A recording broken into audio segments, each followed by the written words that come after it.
पैठण तालुक्यातून एक बातमी समोर येते। कला केंद्र बंद करण्याकरता नागरिक आक्रमक झालेले आहेत। पैठण तालुक्यातील देवगावचे ग्रामस्थ संतप्त झालेत। सरपंचांसह ग्रामस्थांनी आत्मदहनाचा इशारा दिलेला आहे। तर ग्रामस्थांकडून रास्ता रोको आंदोलन करण्यात आलंय। कोणतीही कारवाई न केल्यानं आत्मदहनाचा देखील इशारा देण्यात आलेला आहे।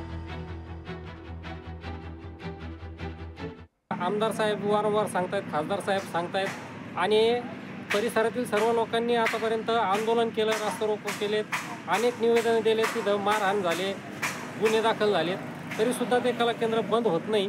मग नेमकं जिल्हाधिकाऱ्यांना जीव गेल्याशिवाय जर कला केंद्र बंद करायचं नसेल तर आम्ही सोमवारपर्यंत अल्टिमेटम दिलेला आहे।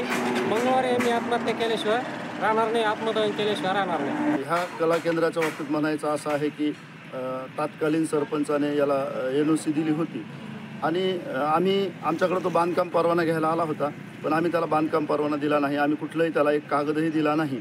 सूचना देऊन सरकार हे कला केंद्र बंद करत नाहीये आणि येथील पालकमंत्री सुद्धा याची दक्षता घेत नाहीये आणि आमदार पण यांनी सर्वांना एक विनंती आहे की सर्वांनी या कला केंद्राला बंद करण्याची लवकरात लवकर हे करावे आणि नाहीतर सोमवारपर्यंत आम्ही अल्टिमेटम दिलं आहे। सर्व गावकरी मिळून आम्ही सामुदायिक आत्मदहन करणार आहोत।